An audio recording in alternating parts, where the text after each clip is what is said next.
सभी मित्रों को राम राम। दोस्तों, सन 2001 में जब देश में अटल जी की सरकार थी, उस समय सनी देओल और अमीषा पटेल की गदर फिल्म थिएटर में रिलीज हुई थी, जिसके डायरेक्टर थे अनिल शर्मा।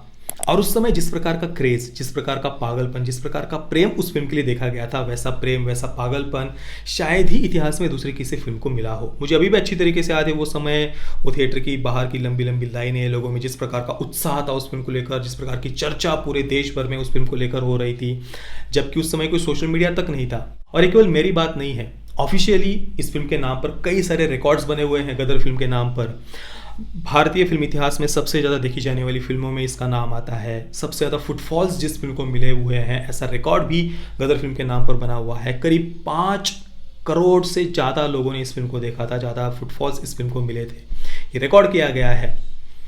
जबकि उस समय कोई भी ऐसा ऑनलाइन सिस्टम नहीं था एक एक टिकट को ट्रैक करने का। आज तो ज़्यादातर टिकट्स ऑनलाइन बुक होती है, हर एक टिकट को हम ट्रैक कर सकते हैं, काउंट कर सकते हैं। पर 2001 में ऐसा कोई सिस्टम नहीं था हर एक टिकट को काउंट करने का, पर फिर भी 5 करोड़ से ज़्यादा फुटफॉल्स को रिकॉर्ड किया गया है। तो आप कल्पना करिए, उस समय अगर एक एक टिकट को काउंट करने का सिस्टम होता तो ये संख्या इससे डेफिनेटली 2 से ढाई गुना ज़्यादा बड़ी होती।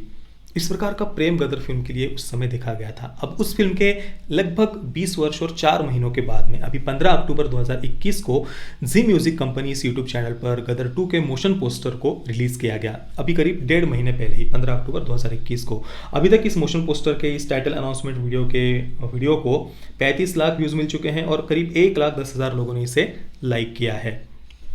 हालांकि इसमें हमें कोई ज़्यादा जानकारी तो नहीं मिलती है, बस ये बताया गया है कि फिल्म के डायरेक्टर अनिल शर्मा जी है, जो ओरिजिनल फिल्म के भी डायरेक्टर थे। राइटर भी वही है, ओरिजिनल फिल्म के राइटर थे शक्तिमान तलवार। यहाँ पर भी रिटर्न बाय में शक्तिमान ही नाम हमें बताया गया है। फिल्म में जो ओरिजिनल फिल्म के मुख्य कलाकार थे सनी देओल, अमीषा पटेल, उत्कर्ष शर्मा, जो अनिल शर्मा जी के ही बेटे हैं, जिन्होंने जीते का कैरेक्टर प्ले किया था, तारा सिंह और सकीना के बेटे का। वे अभी इस फिल्म में दोबारा से अपने उस कैरेक्टर को प्ले करने वाले हैं। और अभी स्वाभाविक सी बात है कि अभी उनकी आयु बड़ी हो गई है, तो पिछली फिल्म की जो घटनाएं हैं उनसे करीब 20 से 25 वर्ष इस फिल्म की कहानी आगे बढ़ जाएगी। वैसे भी गदर फिल्म को अभी 21 वर्ष लगभग पूरे हो गए हैं। तो उस समय पार्टीशन का समय हमें दिखाया गया था 1947 का, और उसके बाद में करीब 5-6 वर्ष फिल्म और आगे बढ़ 6-7 वर्ष फिल्म और आगे बढ़ जाती है। यानी हम कह सकते हैं कि 1953-54 तक फिल्म आगे बढ़ गई थी। तो गदर 2 में ऐसा हो सकता है कि 1971 के युद्ध के समय को दिखाया जाए या फिर इमरजेंसी के समय को दिखाया जाए। और पिछली फिल्म की कहानी को यहाँ कंटिन्यू किया गया है, ऐसा मुझे इसलिए लग रहा है क्योंकि इसके मोशन पोस्टर में ही लिखा गया है कि द कथा कंटिन्यूज। जी स्टूडियोज और अनिल शर्मा प्रोडक्शंस के द्वारा गदर 2 को प्रोड्यूस किया जाने वाला है। यानी फिल्म के जो डायरेक्टर है वे खुद इस फिल्म के को प्रोड्यूसर भी है, तो वे चाहे उस प्रकार से इस कहानी को हमारे सामने प्रेजेंट कर सकते हैं। वे खुद प्रोड्यूसर है, तो कंट्रोल्स काफ़ी हद तक उनके हाथ में ही होंगे। तो ये एक बहुत अच्छी बात है और इसमें कोई संदेह नहीं कि मैं गदर 2 को लेकर बहुत बहुत ज़्यादा उत्सुक हूँ। पर साथ में थोड़ा सा अंदर से डर भी लग रहा है, क्योंकि देखिए अनिल शर्मा जी एक हमारी पिछली जनरेशन के फिल्म मेकर है, डायरेक्टर है। 1990 और सन 2000 के बीच में उस समय काफ़ी सारी उनकी फिल्में आई हुई है, और इस कारण से उनका जो फिल्म मेकिंग का जो तरीका है वो थोड़ा सा पिछले समय का है, पुराने समय का है। पर आज की जो नई जनरेशन के फिल्म मेकर्स हम देख रहे हैं, विशेषतः जो लेफ्टिस्ट फिल्म मेकर्स हैं अभी की नई जनरेशन के, उनकी फिल्मों को अगर हम देखें तो वे बहुत ज़्यादा प्रोफेशनली और ज़्यादा टेक्निकली मैच्योर वे में वे अभी फिल्में बना रहे हैं। आप पिछले 5-6 वर्षों की फिल्में देख लीजिए लेफ्टिस्ट फिल्म मेकर्स की खास तौर पर। वैसे दूसरे कोई राष्ट्रवादी फिल्म मेकर्स है भी नहीं, कुछ गिने दुने 1-2 फिल्म मेकर्स को अगर हम छोड़ दें, तो ज़्यादातर जो लेफ्टिस्ट फिल्म मेकर्स हैं उनकी फिल्मों को आप देख लीजिए, अभी वो मसाला फिल्म्स के माध्यम से अपने प्रोपेगेंडा को स्प्रेड कर रहे हैं। आज से 6-7 वर्ष पहले तक अगर हम देखें तो ये जितनी भी लेफ्टिस्ट फिल्म मेकर्स होते थे वे 8 फिल्मों के माध्यम से अपने प्रोपेगेंडा को स्प्रेड करते थे। पर अभी पिछले 6-7 वर्षों में, 5-6 वर्षों में मेन स्ट्रीम जो फिल्म्स होती है, जो मसाला फिल्म्स होती है, उनके माध्यम से बड़े बड़े एक्टर्स, स्टार्स को लेकर वे अपने प्रोपेगेंडा को फिल्मों के माध्यम से स्प्रेड कर रहे हैं। पर उस प्रकार का जो मैच्योर कंटेंट है, उतना जो टेक्निकली जो इतनी ब्रिलियंट फिल्में जिस प्रकार से लेफ्टिस्ट फिल्म मेकर्स बनाते हैं, वैसा कंटेंट हम राष्ट्रवादी फिल्म मेकर्स के फिल्मों में नहीं देख पाते हैं, और ये बात मुझे सबसे ज़्यादा दुखी करती है। अब देखिए, पृथ्वीराज फिल्म को लेकर मैं बहुत उत्सुक हूँ। आप मेरा ट्रेलर रिव्यू भी देख सकते हैं पृथ्वीराज का।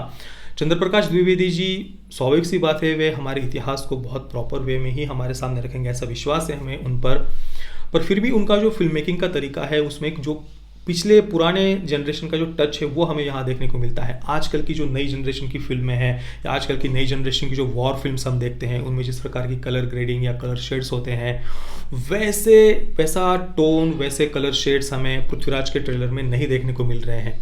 एक बहुत ही प्लेन लुक आप देख लीजिए पृथ्वीराज में अभी भी हमें देखने को मिल रहा है। तो उसको लेकर भी मुझे थोड़ा सा डर है, पृथ्वीराज को लेकर भी, कि कहीं वो फिल्म हमें निराश ना कर दे। और अनिल शर्मा जी, उनकी जो पिछली फिल्म थी जीनियस, उन्होंने अपने बेटे को उस फिल्म के माध्यम से लॉन्च किया था। इसमें कोई संदेह नहीं कि जीनियस फिल्म की जो मूल भावना थी वो बहुत अच्छी थी। उसके कुछ सीन्स मुझे सच में बहुत पसंद आए थे, विशेषतः वो कॉलेज वाला सीन जहाँ पर अपनी हमारी प्राचीन भारत की जो वैदिक सभ्यता का जिस प्रकार से गुणगान उत्कर्ष शर्मा उनका जो कैरेक्टर है वो करता है वहाँ पर कॉलेज के सारे युवाओं के सामने, वो सीन सच में बहुत बढ़िया था। पर केवल मूल भावना अच्छी होने से फिल्म पूरी अच्छी नहीं हो जाती है। फिल्म कई जगहों पर हमें काफ़ी बचकानी भी लगती है। तो मैं इतना ही कहना चाहता हूँ कि अभी थोड़ा सा प्रोफेशनल वे में जो फिल्म मेकर्स अपने मिट्टी से जुड़े हुए हैं, अपनी जड़ों से जुड़े हुए हैं, अपनी संस्कृति का सम्मान करते हैं, ऐसे जो राष्ट्रवादी फिल्म मेकर्स है, उन्हें और ज़्यादा प्रोफेशनल वे में अपना कंटेंट सामने रखने की आवश्यकता है। क्योंकि आजकल उनके कंपटीशन में, उनकी स्पर्धा में बहुत ज़्यादा नए नए फिल्म मेकर्स आ चुके हैं जो बहुत ज़्यादा मैच्योर और प्रोफेशनल वे में अपना कंटेंट सामने प्रस्तुत कर रहे हैं। और इतने जहरीले प्रोपेगेंडा को भी वो इस प्रकार से शुगर कोट करके सामने रखते हैं ना, कि कई सारे मासूम युवा मैं देखता हूँ जो राष्ट्रवादी विचारधारा को सपोर्ट भी करते हैं, पर वे भी ऐसी फिल्मों से इन्फ्लुएंस हो जाते हैं। इतने टॉक्सिक प्रोपेगेंडा को वो इस प्रकार से शुगर कोट करके सामने रखते हैं। तो ये बात जो फिल्म मेकर्स अपनी जड़ों से जुड़े हुए हैं, जो राष्ट्रवादी फिल्म मेकर्स है, उन्हें भी ये बात समझने की, सीखने की आवश्यकता है। मैं इसमें कोई नेगेटिव बात नहीं कह रहा हूँ गदर 2 को लेकर, पर एक अच्छी भावना से मैं चाहता हूँ कि फिल्म और अच्छी बने, इस कारण से ही केवल मैं ये बात कह रहा हूँ। और देखिए, इसमें मैं जो पिछली जनरेशन के फिल्म मेकर्स हैं उन्हें बिल्कुल भी दोष नहीं दे रहा, क्योंकि आज से कुछ वर्ष पहले ऐसे जितने भी फिल्म मेकर्स थे जो देश की जड़ों से जुड़े हुए थे, संस्कृति का सम्मान करते थे, जो राष्ट्रवादी विचारधारा के फिल्म मेकर्स थे, उन्हें सिस्टमैटिकली चुन चुन के साइड किया गया था इसी पूरे लेफ्ट के इकोसिस्टम के द्वारा। उनकी फिल्मों को निगेटिव रिव्यूज़ देना या उन्हें प्रोजेक्ट्स ना मिलना, उनकी फिल्मों को फंडिंग ना मिलना, इस प्रकार से चुन चुन के इन फिल्म मेकर्स को साइड किया गया था। और इस कारण से अभी जब आज वे दोबारा से फिल्में बना रहे हैं, बनाने का प्रयास कर रहे हैं, तो उस जो नई जनरेशन के फिल्म मेकर्स हैं उनके साथ वो उस प्रकार से स्पर्धा नहीं कर पा रहे हैं। तो ये भी एक प्रॉब्लम मैं कहूँगा कि पिछले समय में कुछ वर्ष पहले इन फिल्म मेकर्स के साथ जो अन्याय हुआ था, उन्हें जो साइड किया गया था, उनके प्रोजेक्ट्स को जो फंडिंग मिलना बंद हुआ था, ये भी इसके पीछे का एक रीज़न है। पर फिर भी आज की जो नई जनरेशन के फिल्म मेकर्स है, जो अपनी मिट्टी से जुड़े हुए हैं, अपने देश का, संस्कृति का सम्मान करते हैं, उन्हें और ज़्यादा प्रोफेशनल और मैच्योर वे में अपने कंटेंट को सामने प्रस्तुत करने की आवश्यकता है। तो दोस्तों, ये थे मेरे कुल मिलाकर गदर 2 को लेकर विचार, और साथ में ही अन्य भी कुछ बातें हमने यहाँ पर की हुई है। इन सब बातों को लेकर आपके विचार क्या है, प्लीज़ मुझे आप नीचे कमेंट में अवश्य बताइए। वीडियो देखने के लिए आप सभी मित्रों का बहुत बहुत धन्यवाद। जय श्री राम, वंदे मातरम।